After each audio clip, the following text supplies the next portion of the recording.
ശ്രീ ഷാഫി ചാലിയം, ഇവിടെ CPM എന്തായാലും ഒരു കൺസോൾട്ടേഷൻ ആഗ്രഹിക്കുന്നുണ്ട് എന്നത് സുവ്യക്തമാണ്. അവർ ഈ സമീപ ദിവസങ്ങളിൽ സ്വീകരിക്കുന്ന നിലപാടുകളെല്ലാം ആകത്തുക അവർ മറ്റെല്ലാ പ്രതിസന്ധികളെയും മറ്റെല്ലാ നെഗറ്റീവ് മാർക്സിനെയും മറികടക്കാൻ ഇപ്പുറത്തൊരു കൺസോൾട്ടേഷന്റെ സാധ്യതയെ പരമാവധി പയറ്റുകയാണ്.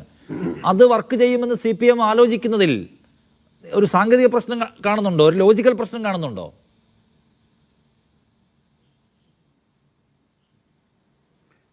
ഇല്ല. വെള്ളാപ്പള്ളി മലപ്പുറത്ത് വന്ന് നടത്തിയ പ്രസംഗം, ആ പ്രസംഗത്തിലെ പരാമർശം കേരളത്തിൽ വലിയ ചർച്ചയായി. തുടർന്ന് അദ്ദേഹത്തിന് സ്വീകരണം കൊടുക്കുന്നു. എൻ്റെ സുഹൃത്ത് റെജി ലോക്കോസ് ഇവിടെ പറഞ്ഞു, വെള്ളാപ്പള്ളി എന്നല്ല SNDP എന്ന പ്രസ്ഥാനത്തിൻ്റെ പ്രോഗ്രാമാണ്. അത് ശരിയല്ല. SNDP എന്ന പ്രസ്ഥാനമല്ല. SNDP എന്ന പ്രസ്ഥാനത്ത് 30 വർഷം പിന്നിട്ട വെള്ളാപ്പള്ളിക്കുള്ള സ്വീകരണമാണ്. അവിടെ ആ വ്യക്തിയെ ചീത്ത പറയണം എന്നൊന്നും നമ്മളാരും പറയുന്നില്ല. പക്ഷെ വ്യക്തി മലപ്പുറത്ത് നടത്തിയ പ്രസംഗത്തെ ആ വ്യക്തി തന്നെ നിഷേധിച്ചിട്ടില്ല.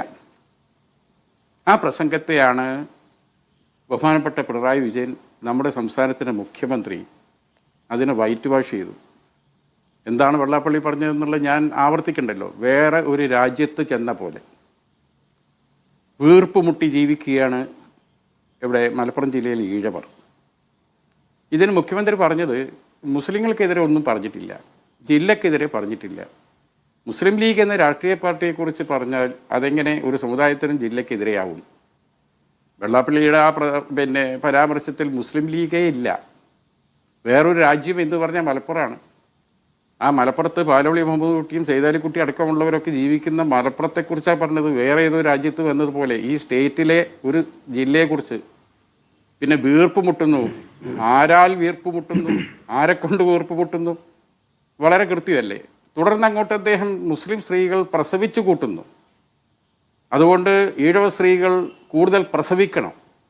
ഇങ്ങനെയൊക്കെ സംസാരിച്ച ഒരാളുടെ പ്രസംഗത്തെ ബഹുമാനപ്പെട്ട മുഖ്യമന്ത്രി, വെള്ളാപ്പള്ളി എന്ന് പറഞ്ഞതിൽ ഞങ്ങൾക്ക് ആർക്കും പ്രയാസമില്ല. ബഹുമാനപ്പെട്ട ഞങ്ങളുടെ നേതാവ് PK കുഞ്ഞാലിക്കുട്ടി സാഹിബ് പറഞ്ഞാൽ വെള്ളാപ്പള്ളിയുടെ ആ പ്രസ്താവനക്ക് ഒരു പൂച്ചക്കുട്ടിയുടെ പിന്തുണ ഈ ജില്ലയിൽ നിന്ന് കിട്ടില്ല. പറഞ്ഞതുപോലെ സംഭവിച്ചു. കാരണം ഒരു പിന്തുണയും കിട്ടിയില്ല എന്ന് മാത്രമല്ല, അദ്ദേഹത്തിന് നിലമ്പൂരിൽ സ്വീകരണം ഒരുക്കിയ SNDP യൂണിയൻ്റെ ഭാരവാഹികൾ പോലും അദ്ദേഹത്തെ ന്യായീകരിക്കാൻ വന്നില്ല. ന്യായീകരിക്കാൻ വന്നത് ഒരേയൊരു വ്യക്തിയാണ്, അത് ബഹുമാനപ്പെട്ട മുഖ്യമന്ത്രിയാണ്. അദ്ദേഹത്തിൻ്റെ വായിൽ നിന്ന് വരുന്ന വർഗീയ പരാമർശങ്ങളെ അദ്ദേഹത്തിൻ്റെ നാവിലെ സരസ്വതി എന്ന് വിശേഷിപ്പിക്കുക കൂടി മുഖ്യമന്ത്രി ചെയ്തു. അതൊക്കെ വലിയ വേദനാജനകമായ സംഭവമാണ്. ഇനി അതൊക്കെ കഴിഞ്ഞട്ടെ. ഇപ്പം നോക്കൂ നിങ്ങൾ ഇന്നത്തെ ചർച്ച. ഞാൻ നിങ്ങളെ PROനോട് സംസാരിക്കുകയായിരുന്നു. പിന്നെ ആരാണ് ഈ ചർച്ചയ്ക്കുള്ളത്? AKG സെൻറ്ററിൽ വിളിച്ചു, CPM ആളെ തരുന്നില്ല. അന്ന് മലപ്പുറത്ത് നടത്തിയ പരാമർശവുമായി അന്നും CPM ആളെ തന്നില്ല. വെള്ളാപ്പള്ളിയെ തള്ളിപ്പറയാനോ ന്യായീകരിക്കാനോ രണ്ടിനും അവർക്ക് കഴിയില്ല. ഇന്നിപ്പോൾ നോക്കൂ, മുസ്ലിങ്ങൾ പോട്ടെ, മുസ്ലിം ലീഗിനെ കുറിച്ച് പറഞ്ഞുകൊണ്ടാണ് വിട്ട. ഇന്ന് ഈ സർക്കാരിലെ ഒരു മന്ത്രിക്കെതിരെയാണ് പച്ചക്ക് അയാൾക്ക് എന്താണ് ചികിത്സിക്കണം എന്നാണ് പറഞ്ഞത്. അതിൻ്റെ അർത്ഥം വട്ടാണെന്നാ മനസ്സിലാക്കണം. പച്ചക്ക് പറയുന്നു, ഈ ഇടത് ഗവൺമെൻറ്റിലെ ഒരു മന്ത്രിയെ ഭ്രാന്തൻ എന്ന് ദ്വയാർത്ഥം വരുന്ന രീതിയിൽ അദ്ദേഹത്തെ ചികിത്സിപ്പിക്കണം എന്ന് വരെ പറഞ്ഞിട്ടും ഈ ക്യാബിനറ്റിലെ ഒരു മന്ത്രിയെ ന്യായീകരിക്കാൻ ഒരു CPM പ്രതിനിധി AKG സെൻറ്റർ അയക്കുന്നില്ല. റെജി ലോക്കോസ് ഇടത് സഹയാത്രികൻ, പാവം ആസാദ്, കുറേ കാലമായി ഇവരാരും വന്നില്ലെങ്കിൽ അങ്ങോട്ടും ഇങ്ങോട്ടും എല്ലാവരും അടി വാങ്ങാണ്. ഞാൻ അദ്ദേഹത്തെ സംബന്ധിച്ചിടത്തോളം ഞാൻ അദ്ദേഹത്തെ പഴി പറയില്ല.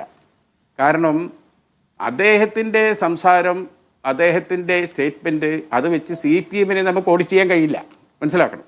അപ്പോൾ CPM ഈ സ്റ്റേറ്റിലെ മന്ത്രിയെ ആരെങ്കിലും ചീത്ത വിളിച്ചാൽ അതിനെ ന്യായീകരിക്കാൻ പോലും വരില്ല എന്നാണ് ഇന്നത്തെ അവരുടെ ആബ്സെൻസിൽ നിന്ന് നമുക്ക് മനസ്സിലാക്കാനുള്ളത്. കൃഷ്ണൻകുട്ടി ഒരു സോഷ്യലിസ്റ്റുകാരനാണ്. എല്ലാ ജാതി മത വിഭാഗങ്ങളുമായും അങ്ങേയറ്റം ബന്ധം പുലർത്തുന്ന ഒരു കർഷകനാണ്. ഏറ്റവും പാവപ്പെട്ട പ്രതീക്ഷിക്കുന്ന മനുഷ്യൻ. എനിക്ക് വ്യക്തിപരമായി അദ്ദേഹത്തിൻ്റെ പാലക്കാട്ടെ ചിറ്റൂരിൽ അദ്ദേഹത്തിൻ്റെ കൃഷിത്തോട്ടങ്ങളൊക്കെ കാണാൻ ഒരു കൃഷിക്കാരൻ കൂടിയായ ഞങ്ങൾ കൃഷി ഓഫീസറുടെ നേതൃത്വത്തിൽ ഒരു ബസ് എടുത്ത് പോയിട്ടുണ്ട് അവിടെ. അദ്ദേഹത്തിൻ്റെ അത്തരത്തിലുള്ള നല്ല കലാകാരന്മാർ, നല്ല കൃഷിക്കാർ, അവരൊന്നും വർഗീയവാദികളാവില്ലെന്നേ. കാരണം അവരൊക്കെ സംസർഗജ ദോഷഗുണ ഭവന്തി എന്ന അവരെ സംസർഗം ആരുമായിട്ടാണ്? വളരെ നിഷ്കളങ്കരായ കർഷകരായ തൊഴിലാളികളോടൊപ്പമാണ്. പക്ഷെ ആ കൃഷ്ണൻകുട്ടിയെ പിന്തുണയ്ക്കാൻ ആരും ഈ സർക്കാരിൽ നിന്നില്ല. പിന്നെ ഈ ചർച്ചയ്ക്ക് സത്യത്തിലൊരു ഗുമ്മില്ല. ചേക്കുട്ടി സാർ, അതേമാതിരി നമ്മുടെ സുഹൃത്ത് റെജി, നിഷാദ്, നമ്മളെല്ലാവരും വെള്ളാപ്പള്ളിക്കെതിരാണ്. വെള്ളാപ്പള്ളിയെ ഒന്ന് ന്യായീകരിക്കാൻ പറ്റുന്ന ഏതെങ്കിലും ഒരു സാധനത്തിന് ഇതിൽ കൊണ്ടുപോയി വിടാമായിരുന്നു. ഏതെങ്കിലും ഒരു മുസ്ലിം വിരോധിയെ ഇപ്പോൾ അന്വേഷിച്ചാൽ പിന്നെ നമുക്ക് എവിടുന്ന് കിട്ടുമല്ലോ. ഒരുപാട് സാധനങ്ങളില്ലേ മുസ്ലിം വിരോധം മാത്രം പറയുന്നത്. അവരൊന്നും ന്യായീകരിക്കും ഇയാളെ. കാരണം ഇയാളെ ചിലപ്പോൾ അറിയുപോലും ഇല്ല. എങ്കിൽ പോലും മുസ്ലിങ്ങൾക്കെതിരെ പറഞ്ഞാൽ അത് വല്ലാതെ രീതിയിൽ ആസ്വദിക്കുന്ന കുറച്ച് വർഗ്ഗം നമ്മുടെ നാട്ടിൽ വളരെ കുറച്ചേ ഉള്ളുണ്ട്. അത്തരത്തിലൊരാളെങ്കിലും ഉണ്ടെങ്കിൽ ഈ ചർച്ചയ്ക്കൊരു രസമുണ്ട്. നമ്മൾ 4 പേരും ഇയാൾ ശരിയല്ല, ഇയാൾ വർഗീയവാദിയാണ്, ഇയാൾ ഇങ്ങനെയാണ്, ഇയാളെ പിന്നെ ന്യായീകരിച്ച മുഖ്യമന്ത്രിയുടെ നിലപാട് ശരിയല്ല എന്ന് പച്ചക്ക് പറയാതെ ഉള്ളിൻ്റെ ഉള്ളിൽ റെജി ലോക്കോസ് പറഞ്ഞിട്ടുണ്ട്. അത് വിവരമുള്ളവർ മനസ്സിലാക്കിയെടുക്കും. എപ്പോഴും നമ്മുടെ സംസാരത്തിൻ്റെ ഒരു ഇൻറ്റൻഷൻ ഉണ്ട് അല്ലേ, intention of talk, intention of comment. അത് വിവരമുള്ളവർ എടുക്കും. കാരണം എന്താ, ആ മാൻഹോളിൽ നടന്ന സംഭവം തൊട്ട് തന്നെ റെജി ലോക്കോസ് പറഞ്ഞു തനിച്ച വർഗീയവാദിയാണ് ഇയാളെന്ന് പറയാതെ പറഞ്ഞു. അയാൾ ന്യായീകരിക്കണമെന്നും ശരിയല്ല എന്ന് പറയാതെയും പറഞ്ഞു. ഇനി നമ്മൾ ഈ ചർച്ചയിൽ എന്താ നമുക്ക് പറയാനുള്ളത്? അദ്ദേഹം പറഞ്ഞിരിക്കുന്ന കാര്യങ്ങൾ ഇപ്പോൾ ഞാൻ ആരെയും തോൽപ്പിക്കാനല്ല ഇതിൽ പറയുന്നത്. ഞാൻ പ്രേക്ഷകരുടെ ശ്രദ്ധയിലേക്കായി 1-2 ചെറിയ കാര്യങ്ങൾ ഞാൻ മാത്രം പറയാണ്. അതായത് നമ്മുടെ ഒരു രാഷ്ട്രീയ പൊതു സാമൂഹിക പ്രതലത്തിൽ പുതിയ ജനറേഷന്, ഇപ്പോൾ ഒരു പുതിയ ജനറേഷൻ ഉണ്ട്, അവർക്ക് വല്ലാതെ ചരിത്രം അറിയില്ല. ഇപ്പം ഈ എമ്പുരാൻ സിനിമ ഇറങ്ങി വിവാദം ഉണ്ടായതുകൊണ്ടാണ് ഗുജറാത്ത് കലാപം അവർ പോയി സെർച്ച് ചെയ്ത് കാര്യങ്ങൾ മനസ്സിലാക്കിയത്. അതുപോലെ തന്നെ രാഹുൽ ഗാന്ധിയുടെ വാർത്താ സമ്മേളനം പുതിയ ജനറേഷൻ വളരെ താല്പര്യത്തോടു കൂടിയത് കണ്ടത്. അതേമാതിരി ഈ സ്റ്റാറ്റിസ്റ്റിക്സിൻ്റെ കണക്ക് ആണ് വെള്ളാപ്പള്ളി എല്ലായിടത്തും പറയുന്നത്. ഞങ്ങൾ അവഗണിച്ചു, ഞങ്ങളെ ഡിസ്ക്രിമിനേറ്റ് ചെയ്തു, മുസ്ലിങ്ങൾ എന്തൊക്കെ കൊണ്ടുപോകുന്നു, മുസ്ലിങ്ങൾ എന്തെങ്കിലും കൊണ്ടുപോയിട്ടുണ്ടെങ്കിൽ അത് തിരിച്ചു പിടിക്കണം. പക്ഷേ ഇവിടെ കൊണ്ടുപോയി എന്ന് വരച്ച് കാണിക്കണ്ടേ? എന്തിനാണ് ഈ സർക്കാരിൻ്റെ ഒരു മുതൽ സ്വീകരിക്കാൻ പാടില്ല? അത് ഹറാമാ മുസ്ലിങ്ങൾക്ക് ഈ അതുകൊണ്ടാണ് ഞാൻ ഈ കണക്ക് ചെയ്യാൻ പറയണത്. നമ്മുടെ നാട്ടിലെ വിദ്യാഭ്യാസ സ്ഥാപനങ്ങൾ SNDPയും NSSും അതുപോലെ തന്നെ നമ്മുടെ ക്രിസ്ത്യൻ സഭകളൊക്കെ നടത്തുന്ന ധാരാളം സ്ഥാപനങ്ങളുണ്ട്. അതിൽ മിക്ക സ്ഥാപനങ്ങളും ഗവൺമെൻറ് ദാനമായോ ലീസായോ കൊടുത്ത ഭൂമിയിലാണ്. എന്നാൽ മുസ്ലിങ്ങൾ ഒരിക്കലും സർക്കാരിൽ നിന്ന് ദാനമായോ ലീസായോ കിട്ടിയ ഒരു ഭൂമിയും മുസ്ലിം സമുദായത്തിൻ്റെ കയ്യിൽ ഒരു വിദ്യാഭ്യാസ സ്ഥാപനം നടത്താനില്ല. അത് ഞാൻ പറയാൻ കാരണം, മുസ്ലിങ്ങൾ സർക്കാരിൻ്റെ ഭൂമിയൊക്കെ കയ്യേറിയ മനുഷ്യന്മാരിൽ മുസ്ലിങ്ങൾക്ക് വിടാം, മുസ്ലിങ്ങളിൽ വൃത്തികെട്ടവന്മാരില്ലേ. പക്ഷേ ഒരു മുസ്ലിം ഇൻസ്റ്റിറ്റ്യൂഷൻ ഒരു ഗവൺമെൻറ് ദാനം തന്ന ഭൂമിയിലോ ലീസ് തന്നിടത്തോ ഇല്ല എന്നൊരു യാഥാർത്ഥ്യം ഇവിടെ ഉണ്ട്. മാത്രമല്ല നമ്മുടെ നാടിൽ അത് പറയാൻ തന്നെ അനുവദിച്ചേ പറ്റൂ. നമ്മളൊരു പുതിയ തലമുറയ്ക്ക് നമ്മൾ പ്രേക്ഷകർക്ക് കൊടുക്കുന്ന ഒരു ശക്തമായ മെസ്സേജാണ്. ചേക്കുട്ടി സാറും അതേപോലെ തന്നെ റിജിയൊക്കെ എന്നെ സപ്പോർട്ട് ചെയ്യും, എനിക്ക് ഉറപ്പാണ്. നമ്മുടെ നാട്ടിലെ മുസ്ലിങ്ങൾ ഹിന്ദുക്കൾക്കും ക്രിസ്ത്യാനികൾക്കും അതേമാതിരി ഹിന്ദുക്കൾ മുസ്ലിങ്ങൾക്കൊക്കെ പരസ്പരം നമ്മൾ ഇന്നത്തെ തലമുറയ്ക്ക് ചിന്തിക്കാൻ കഴിയാത്ത സംഭാവനകൾ അർപ്പിച്ചവരാണ്. ഇപ്പോൾ ഈ പാറപ്പുറം കുടുംബത്തെക്കുറിച്ച് MP മൊയ്തു ഹാജി 5 ലക്ഷം ഏക്കർ സ്ഥലമുള്ള വലിയ ബാവുട്ടിയാജിൻ്റെ കുടുംബമാണ് കണ്ണൂരിലെ. അവർ കൊടുത്ത 107 ഏക്കർ ഭൂമിയിലാണ് എന്ത് കിടക്കുന്നത്, പഴശ്ശിരാജ മട്ടന്നൂരിലെ പഴശ്ശിരാജ കോളേജ് കിടക്കുന്നത്. ആ കോളേജിൻ്റെ പ്രസിഡന്റ് തന്നെ അദ്ദേഹമായിരുന്നു. മന്നത്ത് പത്മനാഭൻ വന്നിട്ട് ഞങ്ങൾക്കൊരു വിദ്യാഭ്യാസ സ്ഥാപനം തുടങ്ങാൻ ഭൂമി വേണമെന്ന് അദ്ദേഹത്തോട് അഭ്യർത്ഥിച്ച് കൊടുത്തു. അതേപോലെ മട്ടന്നൂർ ഹൈസ്കൂൾ അങ്ങനെ വന്നതാണ്. കൊടുങ്ങല്ലൂരിലെ NS കോളേജ് നമ്മുടെ ഫസൽ ഗഫൂർ മണപ്പാട്ട് കുഞ്ഞമ്മദാജി കൊടുത്ത ഭൂമിയാണ്. SNDPൻ്റെ കൊല്ലത്ത് പല സ്ഥാപനങ്ങളും നമ്മളെ തങ്ങൾ കുഞ്ഞു മുസ്ലിയാർ കൊടുത്ത സ്ഥാപനങ്ങളുണ്ട്. ഇനി മുസ്ലിങ്ങൾ അങ്ങോട്ട് കൊടുത്തത് മാത്രം പറഞ്ഞു എന്ന് പറയണ്ട, ഹിന്ദുക്കൾ കൊടുത്ത കുറേ പലതുണ്ട്. പൊന്നാനിയിൽ സ്വാതന്ത്ര്യ സമര സേനാനിയായി കോൺഗ്രസ് നേതാവ് ഹരിദാസേട്ടൻ്റെ അമ്മയും 3 പള്ളി നിർമ്മിച്ചു കൊടുത്തിട്ടുണ്ട് മുസ്ലിങ്ങൾക്ക്. നമ്മുടെ നാടായ കോഴിക്കോട് ജില്ലയിലെ മടവൂരിൽ ബാലകൃഷ്ണ കിടാവ് എന്ന് പറഞ്ഞ പഴയൊരു PSP നേതാവുണ്ട്, മദ്രാസിലെ MLA ആണ്. നടുവണ്ണൂർ ജുമായത്ത് പള്ളി നിൽക്കുന്ന സ്ഥലം അവിടുത്തെ ഖബർസ്ഥാനും ആ മനുഷ്യൻ വഖഫ് ചെയ്തതാണ്. അത് നിങ്ങൾ മനസ്സിലാക്കണം. അവിടെയാണ് അത് സ്ഥിതി ചെയ്യുന്നത്. കൊല്ലം ജില്ലയിലെ ഒരു പ്രവാസിയായ ഒരു ഹിന്ദു ഒരു പള്ളി എടുത്തു കൊടുക്കുന്ന കഥ നമുക്കറിയാം. ഇതൊക്കെ ഞാൻ പറഞ്ഞുകൊണ്ടിരുന്നത് വെച്ചാൽ ഇങ്ങനെയൊക്കെയുള്ള ഒരു നാടായിരുന്നു ഇത്. മനസ്സിലാക്കണം. അതൊന്നും വലിയൊരു സംഭവമല്ല. കാരണം വിദ്യാഭ്യാസ സ്ഥാപനങ്ങൾ വരാൻ അത്രയും സഹായം ചെയ്ത നിസ്തുല്യരായ മനുഷ്യർ ഈ സമുദായങ്ങളിലൊക്കെ ഉണ്ടായിട്ടുണ്ട്. അത് നമ്മൾ മനസ്സിലാക്കി. ഇന്നിപ്പോൾ പറയുന്നു അവർ എന്തെങ്കിലും അവിശുദ്ധമായത് കൊണ്ടുപോയത്. എന്താ കൊണ്ടുപോയത്? എവിടെയെങ്കിലും ഒന്ന് കാണിച്ചു തരാം. ഇത് ആളുകൾ തെറ്റിദ്ധരിക്കില്ലേ? സത്യത്തിൽ എന്തെല്ലാം നിർത്തലാക്കി സച്ചാർ കമ്മീഷൻ അതിൻ്റെ ആനുകൂല്യം കിട്ടാത്ത ഇന്ത്യയിലെ മുസ്ലിങ്ങൾ ജീവിക്കുന്ന നാട് കേരളമാണ്.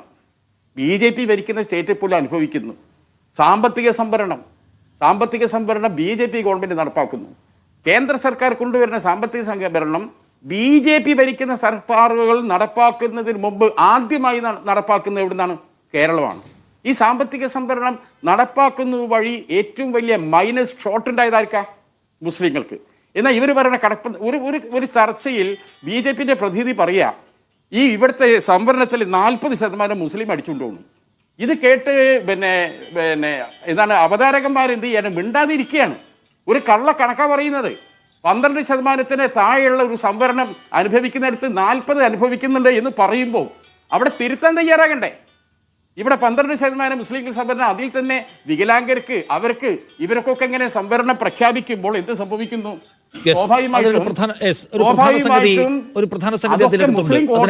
മുസ്ലിം കോട്ടയിൽ നിന്നാണ് എടുത്തു കൊടുക്കുന്നത്. ഒരു പ്രധാന സംഗതി ഉണ്ട്. സുരജി ലൂക്കോസ് ഇത് കേൾക്കൂ. അതായത് ഈ മുസ്ലിം സമുദായവുമായി ബന്ധപ്പെട്ട് അല്ല ഞാനേ ഒന്ന് കൺക്ലൂഡ് ചെയ്യട്ടെ. വേഗം ഒന്ന് പ്ലീസ് നിസാദ് ഒരു അര സെക്കൻഡ് കൊണ്ട് കൺക്ലൂഡ് ചെയ്ത് തരാം. അതെ ഞാൻ സമയം ഞാൻ ഈ പറഞ്ഞതൊക്കെ ഒരു മുസ്ലിം ലീഗ് UDF എന്ന ഒരു അതിലെ ഒരു പുറത്തല്ല. ഞാൻ ഈ പൊതുസമൂഹത്തോട് ഒന്നും അറിയാത്ത കുറേ സമൂഹമുണ്ട്, തെറ്റിദ്ധരിക്കുന്ന സമൂഹമുണ്ട്. അവരൊക്കെ ഞാൻ കുറച്ച് പഴയ കഥകളും ചരിത്രങ്ങളും നമ്മളെ സ്റ്റാറ്റിസ്റ്റിക്സും പറയുകയാണ്. നമ്മൾ എന്തെങ്കിലും കാര്യം പറയുമ്പോൾ എന്ത് വേണം? ഈ സംഘപരിവാർ പറയുന്ന കള്ളക്കണക്ക് നിരന്തരമായി പറഞ്ഞുകൊണ്ടിരിക്കുകയാണ്. അപ്പോൾ തിരിച്ചങ്ങോട്ടൊരു കണക്ക് പറയേണ്ടി വരുന്നത് ദൗർഭാഗ്യവനാണ്. ഒരു സമുദായത്തിൻ്റെ കാര്യം മാത്രം പറയുന്നത് മലയാളിക്ക് ചേർന്നതല്ല, എല്ലാ സമുദായങ്ങളെയും ചേർത്ത് പറയലാണ് അതിൻ്റെ ചുറ്റി. പക്ഷേ മുസ്ലിങ്ങളുടെ കാര്യം ഇങ്ങനെ പറയേണ്ടി വന്നത് ഒരു ഗതികേടാണ്. അതാണ് ഈ പറയുന്നത്. ഇനി റജി പറഞ്ഞോളൂ. ഞാൻ റജിയുടെ മറുപടിയിലേക്ക് വരാം. റജി